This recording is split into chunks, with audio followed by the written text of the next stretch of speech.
petite menace régulièrement, et ben c'est fait, mais d'une manière un peu détournée. Et ça, c'est assez novateur et on souligne cet effort de la part de la Russie. Il y a quelques jours, il y a, selon la Russie toujours, des drones qui auraient frappé, vous voyez cette centrale qu'on voit, là on voit l'intérieur, elle a été frappée à l'extérieur. 3 drones qui ont touché visiblement de loin la centrale, puisqu'à ce moment-là, la Russie nous dit pas de blessés, pas de dégâts particuliers, tout va bien. Sauf qu'on apprend 3 jours plus tard que finalement la centrale a été en partie détruite, donc on est vraiment passé du tout au tout, nous disant que c'était l'endroit où les déchets nucléaires sont stockés qui a été visé. Ensuite, la Russie continue son développement en nous disant que eh bien, c'est une action évidemment de l'Ukraine, mais qui a été mise en place avec l'aide évidemment des Occidentaux. D'où la question, est-ce qu'encore une fois on n'est pas en train, avec ce nouveau biais, de dire regardez, les méchants Ukrainiens et les méchants Occidentaux sont en train de viser une centrale nucléaire, ce qui est abject et qui ne leur ressemble pas a priori, tout ça pour justifier qu'après on puisse s'en prendre à eux de manière nucléaire. Vous voyez, c'est un petit peu retors, mais on pourrait s'imaginer que la Russie est capable de ça, François. Ça ressemble étrangement au scénario qu'on a connu sur Zaporizhzhia, c'est-à-dire avoir un dispositif militaire à proximité d'une centrale nucléaire. Là, en l'occurrence, c'est pas le cas puisque c'est à distance, mais la logique est la même. C'est de s'en servir pour pouvoir dire, lorsqu'il s'y passe quelque chose de grave sur le plan de la sécurité, de la sûreté nucléaire, de dire, eh bien regardez, c'est la faute de l'autre qui tire dessus ou qui met en danger la sécurité nucléaire. Je trouve qu'il n'y a là rien de si différent de ce qui s'est passé à Zaporizhzhia au pire de la crise, lorsque, à un moment, les choses devenaient si dangereuses qu'il a fallu en appeler à la responsabilité des acteurs qui sont engagés dans le combat contre la prolifération nucléaire, avec le rôle de la IEA, qui a été obligé d'intervenir par 2 fois et de poster des inspecteurs. Là, si ça se trouve, on va peut-être avoir ce même scénario, c'est-à-dire qu'à un moment, pour mettre de côté les Ukrainiens et les Russes, quel que soit leur degré de responsabilité, mais pour dire on arrête avec ça, on arrête avec le nucléaire, parce que c'est insupportable, parce que c'est pas uniquement les intérêts de l'un ou de l'autre qui sont menacés ou fragilisés, c'est la population et c'est surtout l'idée qu'on se fait de la sûreté nucléaire. Vous dites c'est pas si différent de Zaporizhzhia. Moi j'ai envie de vous dire que si, parce que quand même, colonel, ce qui est différent c'est que pour Zaporizhzhia, l'Ukraine a prévenu longtemps en disant attention, la Russie prépare quelque chose, que ce soit directement ou par des biais détournés justement pour l'opinion. Là c'est un peu différent parce que c'est une centrale dont on n'avait jamais entendu parler, qui finalement est pas... Bon, elle avait été pseudo-visée une première fois, mais c'est passé dans l'indifférence générale. Il y avait eu Tchernobyl aussi, enfin... Oui, il y a déjà eu une première accusation d'attaque de la centrale nucléaire de Koursk par la Russie, de la même façon, par des drones. En disant passé assez inaperçu, parce que ça a été assez vite évacué. Oui, parce qu'il y avait autre chose, mais c'est la 82e fois que la Russie utilise la carte de la peur nucléaire pour essayer de dégrader l'image de l'Ukraine, etc. Il y a la centrale Zaporizhzhia, mais rappelez-vous, à un moment, il y avait le complot de la bombe sale. Ça nous a occupé pendant des jours en disant voilà, la Russie dit voilà, nous avons les preuves que l'Ukraine est en train de fabriquer une bombe sale avec l'aide là aussi des Occidentaux, et évidemment accessoirement une bombe sale ça ne sert à rien et c'était évidemment assez ridicule. Quand les chars Challenger, les chars de bataille Challenger ont été envoyés, on dit oula, regardez, les Occidentaux introduisent des munitions à uranium appauvri sur le sol. Là, encore une fois, on joue la carte nucléaire, c'est ridicule, mais sauf que là c'est vrai, c'est juste que c'est tellement appauvri que ça n'est absolument pas un danger. Puis ça n'a aucun rapport en réalité avec une quelconque menace nucléaire. Là, accessoirement, je peux vous assurer que les drones ukrainiens, ils vont pas toucher quoi que ce soit, ils vont pas détruire la centrale nucléaire de Koursk, ni aucune d'ailleurs autre centrale nucléaire. Donc oui, je pense qu'il ne faut pas ajouter plus d'importance que ça, accorder plus d'importance que ça à ces déclarations.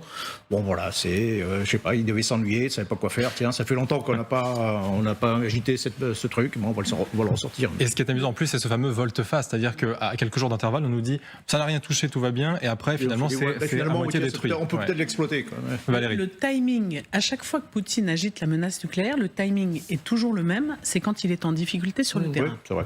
Et donc cette menace nucléaire permet de détourner, c'est une forme d'écran de fumée, on se focalise, et d'ailleurs ça marche bien auprès des médias, et sans doute des opinions publiques, on se focalise sur une menace nucléaire agité par Poutine à l'occasion d'une offensive plus ou moins réussie. Là, je vous laisserai dire ce qu'il en est, plutôt que de s'intéresser vraiment à ce qui se passe sur le terrain. Je suis absolument impardonnable. Je n'ai même pas pris le temps de dire bonjour à Magali Barthès. Bonjour, éditorialiste internationale LCI et TF1. C'est vrai, quand on y pense, cette manière de procéder, ça ne ressemble absolument pas à l'Ukraine.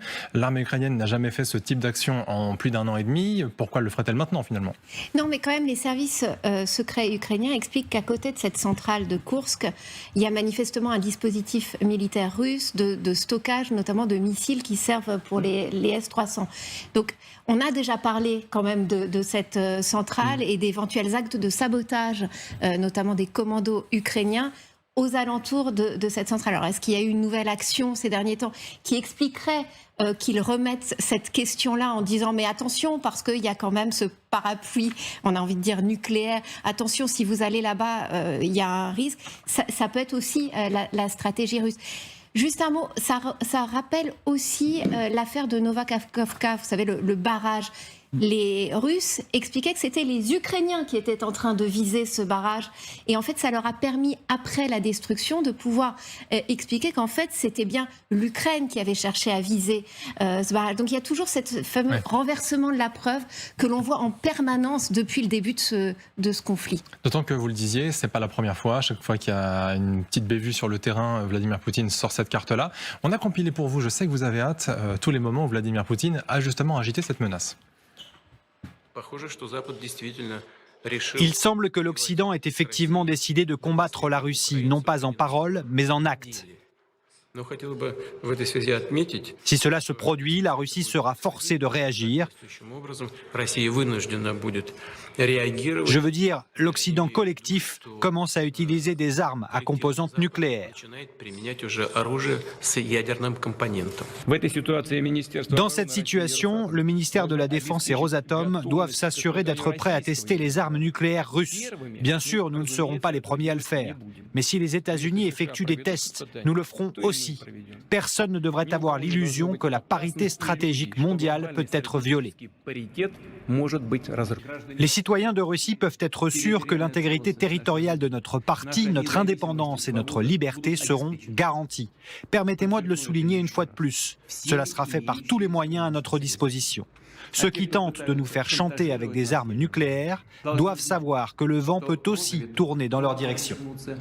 Bon, je me suis emballé, c'est pas toutes les fois où il en a parlé, parce qu'on n'aurait pas assez d'1 heure pour le faire. Malgré tout, est-ce qu'il faut se dire, selon vous, que cette menace nucléaire, qu'elle soit directe ou indirecte avec cette centrale, on prend aujourd'hui ici fermement l'accord qu'on n'en parlera plus jamais, parce qu'en fait, systématiquement, on redit la même chose et qu'en fait, cette menace n'existe pas réellement. Est-ce que c'est ça ce qu'il faut se dire aujourd'hui?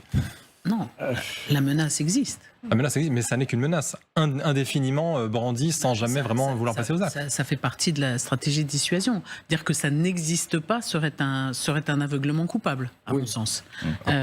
Mais... Sauf que normalement, dans la dissuasion, on n'en parle pas. L'autre le sait, mais on n'a pas besoin d'en parler. Or là, il y a cette volonté de remettre à chaque fois le mot de nucléaire dans les mains de Vladimir Poutine.